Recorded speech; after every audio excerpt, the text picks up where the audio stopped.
पिछले लेक्चर्स में हमने कुछ इंट्रोडक्शन पे बात की, कुछ हमने हिस्ट्री पे बात की और ओवरऑल कुछ और इनोवेशंस पे हमने बात की। मुझे लगता है काफ़ी ज़्यादा थ्योरेटिकल हो गया है चीज़ें। आप लोग एक्सपेक्ट कर रहे होंगे कि हम लोग फ़ौरन से शायद एडिटिंग शुरू कर देंगे काम करना। आगे जाके बिल्कुल ऐसा ही है, आप लोग प्रैक्टिकल कोर्स ही करेंगे, सारा प्रैक्टिस भी करेंगे इसकी। लेकिन मुझे लगता है थोड़ा सा बैकग्राउंड, थोड़ा सा वर्क फ्लो और इस सारे प्रोसेस को समझने के लिए आपको इन चीज़ों से गुजरना ज़रूरी है। ये जो प्रोसेस, ये जो वर्क फ्लो है, ये बड़ा इंपॉर्टेंट होता है क्योंकि आप सिर्फ एक रोल नहीं कर रहे होते। आप बेसिकली एक रोल को करते हुए बाकी और चीज़ों में भी प्रॉपरली इन्वॉल्व होते हैं।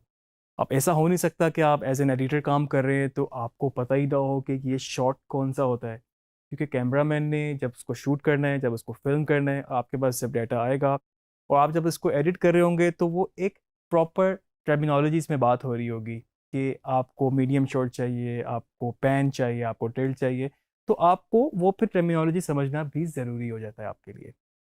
अभी हम बात करते हैं प्रोसेस की, वर्क फ्लो की। तो बेसिकली हमारे पास इस वक्त ओवरऑल अगर मैं फिल्म मेकिंग की बात करूं तो हमारे पास कोई 5 मेन चीज़ें हैं, जिसमें सबसे पहला हमारे पास जो प्रोसेस या जो हमारा फेज़ है वो डेवलपमेंट फेज़ है।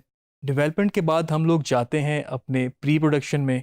प्री प्रोडक्शन के बाद हम लोग आते हैं अपने प्रोडक्शन में, फिर हम पोस्ट प्रोडक्शन और उसके बाद फिर डिलीवर और डिस्ट्रीब्यूशन में।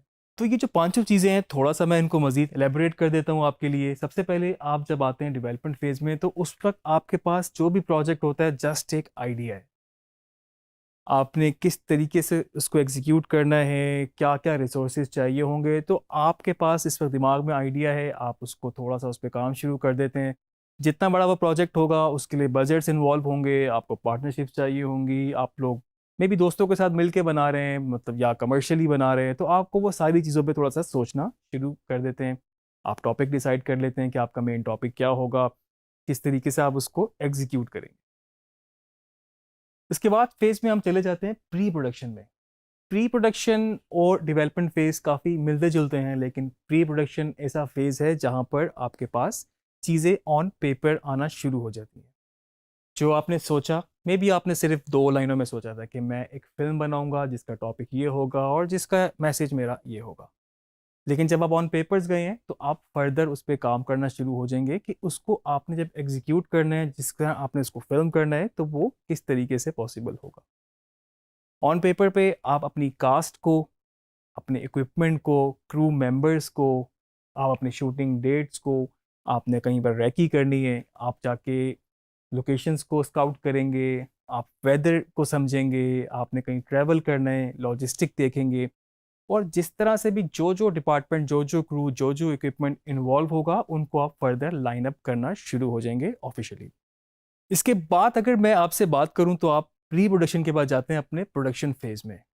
प्रोडक्शन फेज आपका बड़ा इंपॉर्टेंट फेज, जहां पर आपका मेन एक्शन जो है इस वक्त होता है। आपकी जितनी अच्छी प्री प्रोडक्शन होगी उतना ही अच्छा आपका प्रोडक्शन फेज होगा। फिल्म इन्वायरमेंट में जहाँ पर बहुत सारा क्रू इन्वॉल्व है, जहाँ बहुत सारे रिसोर्सेज इन्वॉल्व हैं, वहाँ पर आपको अपनी प्री प्रोडक्शन इतनी अच्छी रखनी पड़ती है कि आपको प्रोडक्शन में कोई मसला ना आए। और अगर बाय चांस कोई मसला होता भी है तो आपको ये मार्जिन ना हो कि आपको वो दोबारा से फिल्म करना पड़े।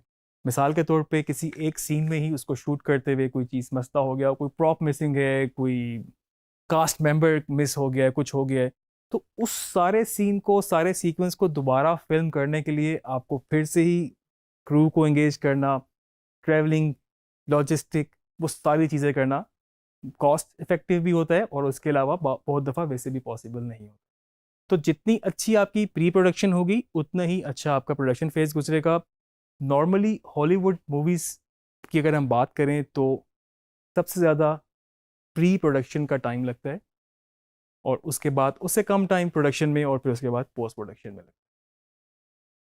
प्रोडक्शन आपकी हो गई, शूट आपने कर लिया, फिल्म कर लिया, उसके बाद आप जाते हैं अपने पोस्ट प्रोडक्शन में। पोस्ट प्रोडक्शन हमारा मेन सब्जेक्ट, जिसमें जिसका मेन पार्ट वीडियो एडिटिंग है और साथ में फिर एनिमेशंस भी और वीएफएक्स भी, कलर करेक्शन भी, वो सारी चीज़ें इन्वॉल्व है।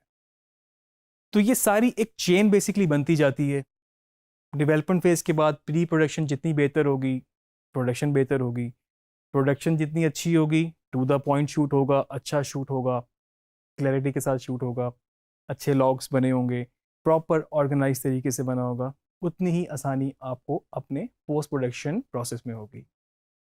मतलब ये बहुत मुश्किल हो सकता है आपके लिए कि आप फ्रस्ट्रेशन के साथ काम करें, आपको एक शॉट ढूंढने के लिए पूरे डाटा को स्क्रॉल डाउन करना पड़े, उसमें से ढूंढना पड़े, फिर आपको वो एक शॉट मिले। तो उससे बहुत बेहतर होता है कि आप अपने लॉग्स वगैरह मेंटेन रखते हैं और आपको सारा वर्क फ्लो के हिसाब से स्टेप बाय स्टेप चीज़ों का बताए।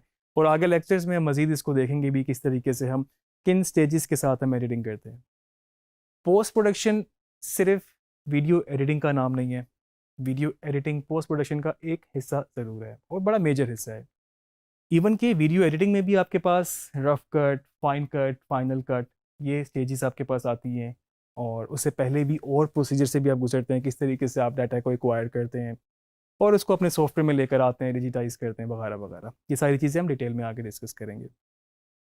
इसके साथ साथ आपकी कोई उस पर विजुअल इफ़ेक्ट्स का काम होना है, कोई एनिमेशंस का काम होना है या कोई साउंड पे काम होना है, क्योंकि साउंड ऐसा डिपार्टमेंट है जो कि ऑन लोकेशन प्रोडक्शन में भी इन्वॉल्व होता है और उसके अलावा आपके पास जो पोस्ट प्रोडक्शन होती है उसमें भी उसका काफ़ी रोल होता है। मिसाल के तौर पे जो बैकग्राउंड म्यूजिक है, स्कोरिंग है, वो पोस्ट प्रोडक्शन में लगती है। कोई डायलॉग इस तरह का है जो ख़राब रिकॉर्ड हो गया, कुछ ऑडियो क्वालिटी का मसला हो गया, वो आपको शायद डब करना पड़े, वो पोस्ट प्रोडक्शन में फॉल करेगा। साउंड इफ़ेक्ट्स हैं, जो चीज़ें हैं, नॉन डायजेटिक साउंड्स हैं, ये हम आगे मज़ीद डिस्कस करेंगे इस पे। ये सब आपको पोस्ट प्रोडक्शन में करनी पड़ती हैं। इसके अलावा कलर ग्रेडिंग बड़ा इंपॉर्टेंट आपका सब्जेक्ट है। कुछ लेक्चर्स हमने उसके लिए भी डेडिकेट किए हैं, आप आगे जाके वो भी देखेंगे। तो कलरिस्ट की एक बाकायदा एक रोल होता है, बाकायदा जॉब होती है, मतलब वो फुल टाइम सिर्फ कलरिंग ही करते हैं। एज अ फिल्म को जो ग्रेड करना होता है, उसको इक्वल करना होता है या स्पेसिफिक टोन की तरफ लेके जाना होता है, तो वो कलरिस्ट का काम होता है। उसके अलावा टेक्स्ट आ रहे हैं, सबटाइटल्स हैं, कैप्शंस हैं, कोई और चीज़ें इन्वॉल्व हैं, कहीं पर लोगो है, कहीं पर नेम बैंड लिखा आ रहा है, वो भी आपका पोस्ट प्रोडक्शन के अंदर होता है। तो जितनी भी इस तरह की चीज़ें हैं, कंपोजिटिंग बहुत इंपॉर्टेंट चीज़, कंपोजिटिंग आपकी इसमें होती है जो कि विजुअल इफेक्ट के साथ रिलेट करती है, तो वो भी आपका बेसिकली पोस्ट प्रोडक्शन के अंदर होता है। पोस्ट प्रोडक्शन के फेज़ के बाद भी एक फ़ेज़ होता है जिसको हम कहते हैं डिलीवर या डिस्ट्रीब्यूशन। क्योंकि अगर आपने एक फ़िल्म बना ली है, आपने उस पे काम कर लिया, आपने उसको प्रोडक्शन फेज़ से गुजार लिया, रिकॉर्ड कर लिया, पोस्ट प्रोडक्शन में आ गई, एडिटिंग हो गई, अब आपने उसको रिलीज़ करना है। उसको रिलीज़ करने से पहले आपको उसको डिफरेंट फॉर्मेट्स में एक्सपोर्ट करना होगा। अगर वो ब्रॉडकास्ट के लिए है, वो डिजिटल के लिए है या फिर वो सिनेमा के लिए है, उन सब की अपनी अपने फॉर्मेट्स और अपनी अपनी टेक्निकलिटीज़ हो सकती हैं। डिस्ट्रीब्यूशन, किस तरीके से आप उसको रिलीज़ करते हैं, किस तरीके से आप उसको मार्केट करते हैं, वो किस इंडस्ट्री में रिलीज़ हो रही है, किस लेवल पे रिलीज़ हो रही है, कहाँ कहाँ पर उसके प्रमोशंस हुई हैं, किस तरीके से आप उसको प्रमोट कर रहे हैं, और उसके लिए बाकायदा फॉर्मल प्रोसीजर होते हैं कि किस तरीके से आपको उसको डिस्ट्रीब्यूट करना होता है। तो ये आपका एक फाइनल स्टेज यहाँ पर डिस्ट्रीब्यूशन की होती है। ये सारे प्रोसेस एज एन एडिटर आपको शायद बिल्कुल याद रखने की ज़रूरत नहीं है, क्योंकि आप फ्रीलांस मार्केट में काम करेंगे, उसमें डिस्ट्रीब्यूशन उस तरह से नहीं होती। मे बी आप किसी क्लाइंट के लिए काम करेंगे तो वो आगे सब उनका हेडिक है कि वो किस तरीके से उसको मार्केट करते हैं या किस तरीके से उसको डिस्ट्रीब्यूट करते हैं। एज एन एडिटर या एनिमेटर अगर आप उस पर काम कर रहे हैं तो आपको सिर्फ अपना ही रोल अदा करना है। लेकिन मेरा ख्याल से ये बहुत ज़रूरी है आपको बाकी नॉलेज भी हो। अगर आप अपने इंडिपेंडेंटली काम करते हैं, कुछ आप यूट्यूब पे करते हैं, कुछ एज एन कंटेंट क्रिएट करते हैं या फिर वीलॉग्स भी बनाते हैं, तो उसकी डिस्ट्रीब्यूशन भी बेसिकली एक काम है, बेशक वो डिजिटल मीडियम्स पर है। तो उसके लिए आपको इन सारे प्रोसीजर को समझना बहुत ज़रूरी है। मुझे उम्मीद है ये लेक्चर आपके लिए काफ़ी फ़ायदेमंद होगा और हमने बहुत ज़्यादा थ्योरेटिकल, कुछ बैकग्राउंड्स के ऊपर, कुछ हिस्ट्री के ऊपर बात कर ली। हम अगले लेक्चर में कोशिश करेंगे कि आपको थोड़ा सा प्रैक्टिकली चीज़ों के बारे में बताना शुरू करें और उसके बाद फिर हम आपको प्रैक्टिस भी कराएं इन चीज़ों की।